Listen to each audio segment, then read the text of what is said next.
1 second. Okay, can you all see my screen okay? Yes. Okay. Yeah, so thank you everybody for joining, and thank you, Alex, for the introduction. And today I'm really happy to talk to you about my PhD work, where we use proteases and protease inhibitors to regulate the activity of engineered T cells. You know, and T cells are really remarkable cells of the immune system. They have this really powerful capacity to kill cells, which express foreign peptides, such as those derived from pathogens or mutated proteins in the case of cancer. And the way that T cells do this is through this multi-subunit receptor called the T cell receptor, or TCR. And when a TCR engages a foreign peptide, it transduces an activating signal to that T cell, which immunologists call signal 1. The T cell also receives supporting activating signals from co-stimulatory receptors such as CD28 or 4-1BB, which further activate the cell.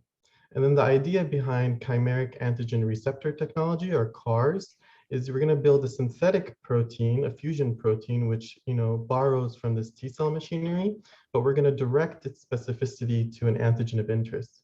And the way that we do that is we make a targeting domain, such as a single chain variable fragment from an antibody. We fuse that to a hinge or spacer domain, which projects that antibody away from the cell surface. And then that's linked to a transmembrane domain and then intracellular signaling domains. So this might have 1 or 2 co-stimulatory domains, and then CD3 zeta activating domain from the T cell receptor, which is like the primary activating signal that T cells get from the TCR. And amazingly, the singular receptor can really recapitulate many of the features of endogenous T cell activation. And then the idea behind CAR-T cell therapy is if a patient has cancer, we're gonna, extract their T cells from blood in the lab. We'll make them into CAR-T cells by engineering them, usually with a retrovirus or a lentivirus, to deliver that CAR to the genome of that T cell. And then the T cell will express many copies of that CAR protein. We'll grow millions or billions of those up in the lab, and then we'll reinfuse them back into patients. And then when they get reinfused back to the patients, those CAR-T cells will seek out and destroy the cancer. So when they bind that cancer cell, they'll go ahead and get activated and kill that cancer, and then also divide and secrete pro-inflammatory cytokines. Now, this technology has really resulted in remarkable activity in B cell malignancies and leukemias and lymphomas, and now we have signals in other hematologic malignancies as well, such as TALL. And this unprecedented clinical activity has led to 11 FDA approvals to date. But there are still obstacles to CAR-T therapy. So for instance, it can result in pretty severe adverse events such as cytokine release syndrome and neurotoxicity, which are quite common, especially with those patients that respond to the therapy. And moreover, as the field strives to expand this class of therapeutics to solid tumors, where clinical results have not been as impressive, there are additional obstacles such as on-target off-tumor toxicity, because solid tumor cancer antigens are often expressed on healthy tissues at lower levels. And moreover, CAR-T cells are prone to exhaustion and dysfunction in the solid tumor microenvironment, which could limit efficacy. And when you think about CAR-T cells, so these living cell therapies compared to conventional drugs such as small molecules or antibodies, where we know, the pharmacokinetics quite well, such that we can dose the therapy to fall within a therapeutic window, you might ask yourself, well, what are the pharmacokinetics of CAR-T cells? What do they look like? And they're really all over the place. And it's perhaps not surprising because, every patient's really variable in terms of their T cell fitness and their tumor burden.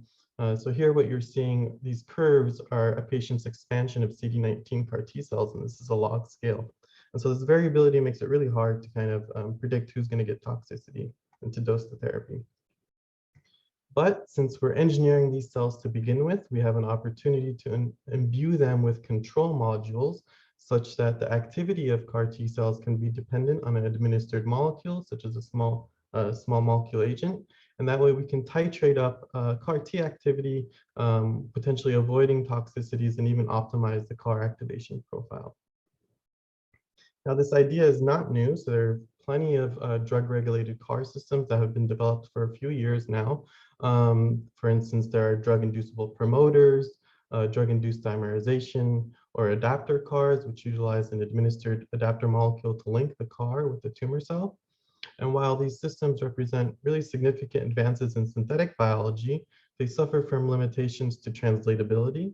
So for instance, many of these systems have leaky activity in the off state. So the system's not really off when it's supposed to be off. And so this can risk toxicity. And or diminished activity in the on state. So when you give the molecule to turn on, your CAR doesn't really turn on all the way. So it's kind of diminished, and that can risk reduction of potency. And so for my PhD work, I wanted to develop a drug-regulated CAR platform that was optimized for clinical use. We wanted something that was clean, so no leaky activity. We wanted full functional capacity once we turned it on. And then we wanted something that had FDA-approved inducer molecule, because it's really hard to run a clinical trial with a new molecule and a new engineered cell therapy. And then also something that's tunable and reversible. And towards that end, we created this SNP system, which is an on switch for CAR-T cells. And the way that SNP works is that it utilizes a protease and a protease cleavage site to disarm the CAR. So we put Hep C virus protease and its cognate cleavage site between the transmembrane and the signaling domain in the CAR. And the idea is at baseline in the off state, this protease will cleave at the cleavage site, and then it'll basically get rid of this signaling domain. So this targeting domain, so the CAR can no longer target. And then if you give this protease inhibitor, this targeting domain could remain intact, and you can keep this CAR in an on state. And so we built this, we put it in primary human T cells using a B7H3 targeting CAR. And then we stained for cell surface SCFE using antigen. And then you can see here, you get really nice dynamic range in the on and the off state in the presence or absence of drug. However, when you look at this, when you put these T cells in co-culture with tumors, which express GFP in this killing assay, and then you monitor GFP over time. So in blue is in the presence of drug, so this is in the on state. In red is in the absence of drug, and then in black is our positive control. So that's the conventional B7H3 CAR. And you see here we got diminished activity, so we weren't as good at killing. So we kind of messed with the architecture. So then we decided to move the protease and protease cleavage site on the inside of the cell. And that way it's the same kind of idea, but instead of cleaving off the SCFE here, we're cleaving off the signaling domains. And so it's only on, when you have the protease inhibitor. And now when we stain for full-length CAR in the presence or absence of drug, again, we get really nice control over cleavage with the drug. But now we actually totally ablated the signaling capacity of this CAR. So we can control the protein, but it no longer fires. So it had 0 anti-tumor activity. Then I thought to myself, well, I'm being kind of silly. Why am I putting this protease in the architecture of a CAR where CARs are already kind of finicky? So I moved the protease onto a separate protein, so now in trans. And we only minimally perturb the CAR by putting a cleavage site there. And now what you'll see is that when you compare the blue and the black, so we have equivalent killing capacity to our positive control. However, we have some leaky activity in the off state. So we want the blue to look like black and the red to look like purple here. So we hypothesized that there's leaky activity because we're not getting efficient cleavage of the CAR molecule. And so we wanted to promote association of the CAR with the protease. And so we did this experiment where we matched our mismatched transmembrane domains. Now these transmembrane domains have a propensity to dimerize with each other. And what we found is when you use like matched CD8 transmembranes or CD28 transmembranes, those were actually much cleaner. So they don't have any leaky activity because you get much better association. And so now we had this optimized system, and it's clean. And here I'm showing you this killing assay by microscopy. So on the left, you see the tumor cells being cleared by, the green tumor cells being cleared by the T cells in the presence of drug. In the absence of drug, those tumor cells grow out. So we have, really nice control over cytotoxic activity. And then here you can see we get dose-dependent increases of pro-inflammatory cytokines in these tumor co-cultures, so it's also quite tunable. Now, when we put this in vivo with a leukemia cell that expresses B7H3, and then what we do is we expand the T cells when we're manufacturing them, the SNP CAR-T cells, we expand them in the absence of drugs, so they're off. And then as soon as they go into the mice, we start dosing those mice with drug by oral gavage twice a day. And here what you can see, we're monitoring now the tumor over time. We get really nice, kind of control in vivo with the tumor. So this is with the leukemia. Then we wanted to test it with a solid tumor antigen. So we used a medulloblastoma line. And here we put medulloblastoma both in the brain and also in the flank. And what we noticed is we got, again, really nice killing capacity in the on state. So we're able to clear that tumor. But in the off state, we saw some leaky activity. So we'd like the red to look like purple, because we don't want any leaky activity. And we didn't see this leaky activity in the first model, I think because, this particular tumor has really high expression of antigen. And so the higher the antigen level expression, the higher, the more leaky activity you'll see. So then we had to further optimize this CAR using cleavage sites. So we made cleavage sites which had a higher kcat over km, so the higher association of the protease to those cleavage sites using naturally derived cleavage sites. And here you can see in the offstate in this Western blot. So the first cleavage site, which was the original system, has a faint band there where the CAR is, but you can see when you use these substituted cleavage sites with high catalytic activity, that's gone. And so now when you do this experiment again and you're looking for leaky activity in the offstate, and you compare it to mock, which are negative control, we had, these, especially cut site 3, had no leaky activity. So we finally, I think now, had a system with no leaky activity at all, even with high antigen densities. Okay.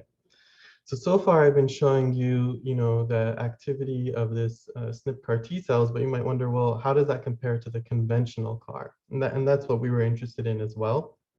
So we went back to this medulloblastoma model and using SNP B7H3, and we implanted these medulloblastoma cells in the brain. And then what I want to bring your attention to is the SNP on, right? So when we give drug with the SNP and the conventional CAR, which is this B7H3 BBZ. So when you follow tumor, you see that our SNP was able to completely clear these mice of these brain tumors, which is a really difficult to treat model here, whereas the conventional CAR completely failed. So this is kind of a stress test where we really push the capacity for these T cells to clear. So we were really impressed by this data, and we thought, okay, was this a fluke? Is this generalizable phenomena? So then we went and we made a SNP GD2 CAR. So we swapped out that targeting domain, and we used a neuroblastoma model where we implant these CHLA 255 cells directly in the kidney capsule, and then treat with SNP or conventional GD2 CAR-T cells. And again, you want to compare the blue to the black. So the blue is our SNP and the black is the conventional. And again, you see much better tumor control with the SNP system. We tried this once more with a HER2 targeting CAR using a 143B osteosarcoma. Again, really difficult to treat model, and we saw the same thing. So consistently, we were seeing better activity of our SNP cells compared to the conventional CAR. And actually, we were interested in the cell products. So what do the cells look like prior to infusion into these mouse models? So at day, we have a 10-day manufacturing period, and then we infuse them into the mice. So at day 10, if you run CyTOF and you look at markers of exhaustion and activation and T cell memory. Now here, just to orient you, these two lobes in the light kind of lilac or pinkish color are the conventional HER2 CARs, and then these other ones are the SNP HER2 in purple. And what you can see is if you look at exhaustion and activation markers, so those co-localize, the high expression co-localizes with the conventional, while the memory markers co-localize with the SNP system. And then we wanted to further kind of analyze CAR-T cell phenotype and function within these tumor models. So we repeated the 143B osteosarcoma. And what we did is 10 days after transfer of our T cells, we harvested spleens and tumors, and then we compared, the phenotype and function of these T cells that are harvested in these tumor models. And one of the things that we noticed is the SNP CAR-T cells had much higher persistence. So here we're looking at splenic CAR-T cells and much higher persistence than the conventional. And then if you gate on those CAR-T cells and you look at the memory phenotype, so we're looking here at CD62L and CD45RA, which is markers of memory, we see much more, stem-like cells in the SNP, whereas the conventional have much more effector, terminally differentiated effector T cell subsets. And then if you take those T cells that are harvested from these tumors and spleens and you stimulate them ex vivo, right? So in the lab, we'll stimulate them and then look at expression of activation markers. So here's CD69, and you can see SNP in blue. Again, you get really high expression of these activation markers. So they're much more responsive to stimulation ex vivo than the conventional CAR. And we see the same thing by proliferation. And then if we look at our favorite exhaustion marker, which is CD39, we think it's a really good marker of exhaustion. Again, we see screaming high levels in the constitutive, but not conventional. So almost by every dimension that we looked at, SNP CAR-T cells just seem to be healthier and better and more responsive and form better memory pools. And so what's going on here, what we think is going on, is that the conventional CAR has this propensity for tonic signaling. So when you express a CAR molecule on the surface of the T cell, even in the absence of any antigen, those CAR molecules are kind of clustering, and that clustering induces some basal level of activation. And even though it's lower than when you stimulate with a tumor or with antigen, it's still a pretty high basal level. And over time, that can have actually a pretty detrimental effect on these T cells. It just makes them exhausted and terminally differentiated. Now here with the SNP CAR, what we're doing is we're growing them in the absence of drug. So there's no signaling domain. So even if those CAR molecules are clustering, there's no signal there. So there's low basal activation, and that increases the stemness of the CAR. And this work has, this kind of phenomenon has been looked at really nicely. So Evan Weber, who was a postdoc in the lab and now has a lab at CHOP,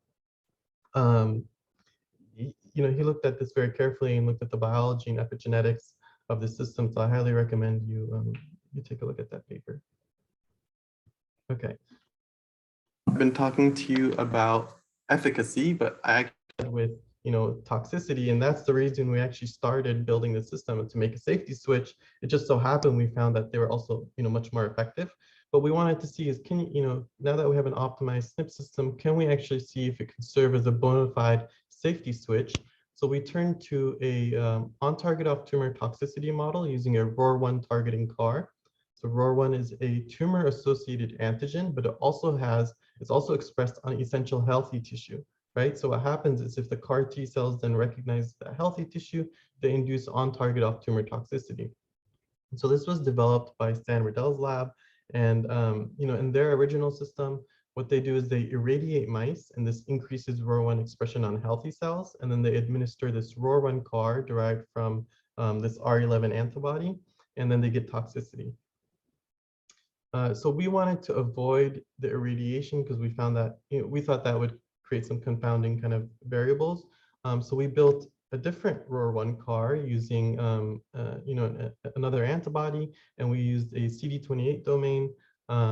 Anyways, I'll just kind of skip through this data just in the interest of time, but basically we ended up creating a ROR1 CAR, which induces toxicity without having to irradiate, just because it's really potent.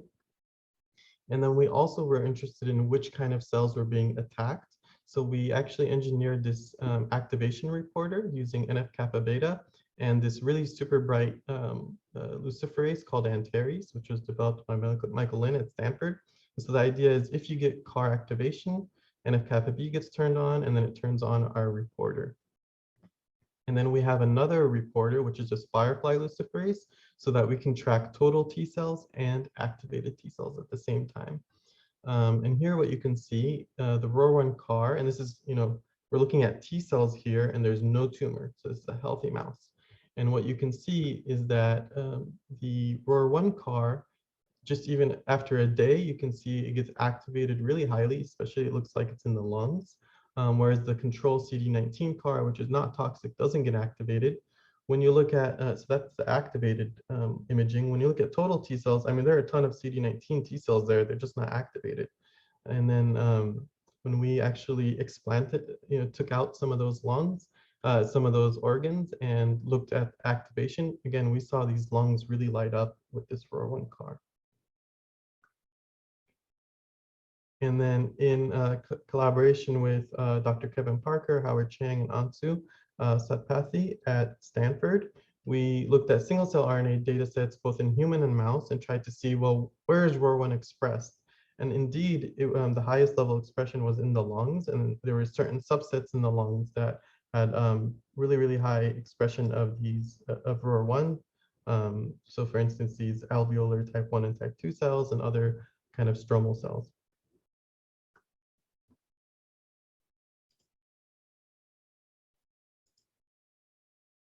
Yeah, so then we wanted to see, okay, can we build, now if we put the SNP in this ROR1 CAR, can we induce toxicity by giving drug and then see if it'll serve as the safety switch so that if we see the mice are getting toxicity, we can pull off the drug and rescue those mice. So we did this kind of rescue experiment. And the way we assess toxicity is by looking at percent weight change. And what you can see here is, so for the first 2 days in blue here, we're giving drug to these mice, and you can see that they lose a lot of weight, just like the conventional CAR, which is here in black, which, those mice die within like 3 days because it's just so toxic. But we dosed for 2 days and then pulled off drug, and then you can see those mice rebounded in terms of their weight. So we really could reverse this, clinical signs of toxicity. So that's in terms of serving as a safety switch. But then we thought, well, can we actually fine tune the activity of this SNP ROR1 CAR so that it can differentially recognize, tumor cells expressing really high levels of ROR1 versus these lung cells which express lower levels of ROR1. So can we find a therapeutic window by drug dosing? And so to model this in vitro, first I made a bunch of lines, single cell clones that have expressed different levels of ROR1. We did co-cultures with these tumor cells with increasing levels of drug, increasing levels of antigen. And what you can see, there is this kind of, both drug dose dependent and antigen level dependent activation of these CARs. So then what we do is we have a reduced drug dosing scheme. So instead of dosing twice a day or 3 times a day with full level of drug, here we only do it once a day with a reduced level of drug and try to fine tune kind of that activity. So here what you're looking at is in black, and now we're following the tumor. So we're seeing tumor control. So in black is the conventional CAR, which clears the tumor, but it also kills the mice because it attacks the healthy tissue. In black, we're able to clear that tumor, but the mice are alive. So the mice, they don't have any signs of toxicity. So if you look at, here's the weight change. So it's very similar to our negative control, which is here in purple. This results in a significant survival advantage, 100% cures without toxicity. And then when you do IHC on the lungs, what you can see is massive, massive infiltration of these CAR-T cells in the conventional group. So here, anywhere you see these brown dots are these ROR1 CAR-T cells, and you get this edema surrounding these vessels, whereas you get much less infiltration in this SNP ROR1. So in summary, we've created a system that's optimized for clinical translation. It has no leaky activity and a wide dynamic range. SNP CAR-T cells have decreased exhaustion levels, increased memory formation, and greater anti-tumor control, and they can be tuned to fall within the therapeutic window. And with that, I'd just like to acknowledge my labs, Mackall and Cochrane Lab, my collaborators, and my funding sources, and take questions.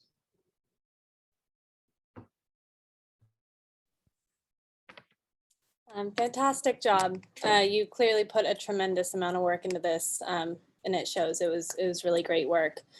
And if anyone has questions, you can send them into the chat box. But I have a few questions. I guess I'll ask first. Are there any concerns for immunogenicity of the NS3 protease? And if so, how would you propose to overcome that?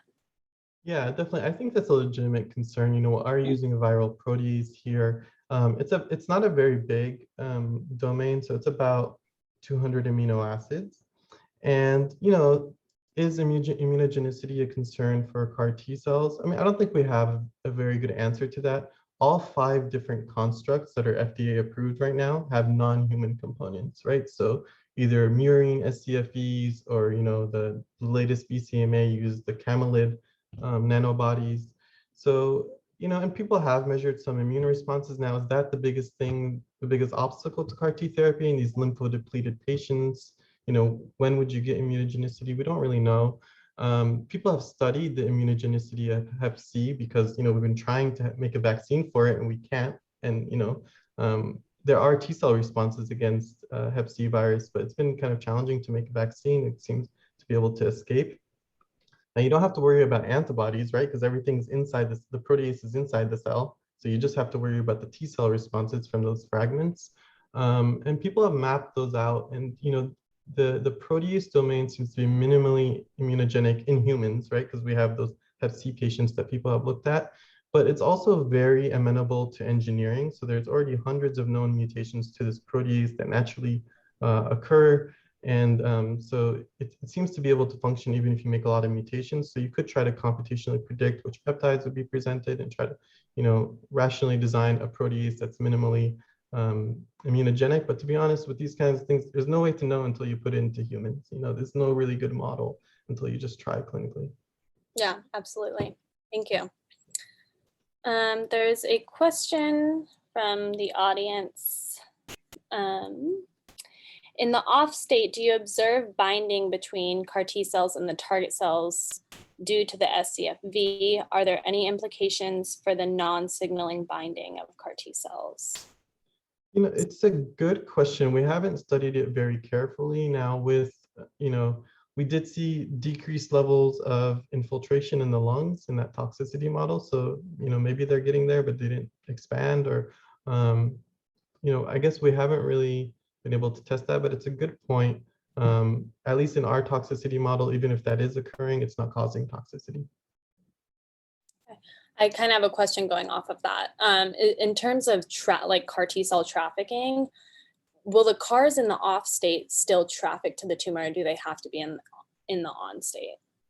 Not expansion, just the trafficking. Yeah, it's really interesting. Yeah, that's a good question. I mean, I don't think, you know, we have an experience that can show that. I would think that, you know, we don't really know, I think, the best way to dose this therapy. And part of the thing that we think is enhancing also the activity is, you know, when you dose this drug, it's not like a constant level you're getting, right? You get, you know, peaks and troughs with pharmacokinetics. And we think actually that's helping us, you know, avoid exhaustion. So this oscillatory behavior is perhaps the best way, activation profile to like get activity without getting toxicity. So, you know, if it turns out that if for trafficking you do need to have some level, I think you can try to dose a lower level of drug or trying to optimize, you know, those parameters. But yeah, it's an interesting question that I think we need to look at a little closer. And then we have a question from Joel. Do you have any sense for what the kinetics are when you withdraw the drug to get fresh CAR molecules to the surface? That is a really good question. So I'm not sure if we're talking about in vitro or in vivo here. So in vivo, the pharmacokinetics of the drug, they're pretty fast. Like it's a pretty short half-life. So small molecules in general, in these kinds of NSG mice, they have, you know, they get cleared really quickly compared to humans. So in mice, you know, this small molecule has a half-life of about 30 minutes. It's like a few hours in people, so it's quite different.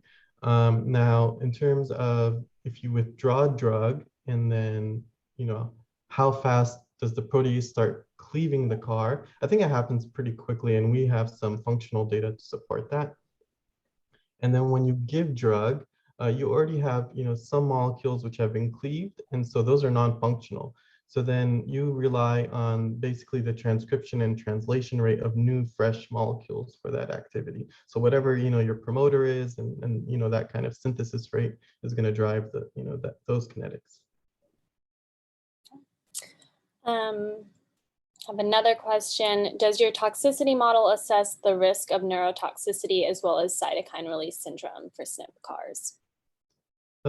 We don't, and to be honest, there aren't very good models for that. So there's a couple that have been described, and we tried them, and we had a little bit of issues, like recapitulating them. But there are definitely models where you can load the mouse with like a ton of tumor cells, and then also give a ton of T cells and kind of get this rapid immune response. We haven't tested the SNP system in those models. I think it would be a good idea. But we just decided to go with this on target off-tumor toxicity just because it was so robust and so toxic. I had another question in regards to the tonic signaling or prevention of tonic signaling and ultimately prevention of exhaustion. Mm-hmm. I know there's been a lot of interest in using dasatinib to prevent tonic signaling. Have you done a comparison of the SNP CAR versus dasatinib treated CAR T cells, and is there a difference there? Yes, I have. So that is in our paper. And what's interesting, with a 4-1BB based CAR, it seems like in my hands, the dasatinib doesn't turn off the CAR as much, as just like completely cleaving. Like with SNP, you're just completely cleaving the signaling domains. So there's no signaling there. There still seems to be a little bit of baseline signaling with dasatinib. So when we did those functional analyses, it seemed like when we tried to rescue the mice, for instance, in the toxicity model with dasatinib, it delayed toxicity, but ultimately the mice succumbed to, to that toxic effect. And so it could be also, something that has to do with the pharmacokinetics, but it seems like, the SNP is a cleaner off than just dasatinib. That's not to say that you can't have, the benefit of resting with dasatinib. Like, you might not need to be completely off to get the benefit of resting. Absolutely. Thank you. There might be a few lingering questions in the chat box. If you could just chat them, that'd be great. But in the interest of time, I think we should probably move on to Joel's talk. Joel, if you want to upload your slides.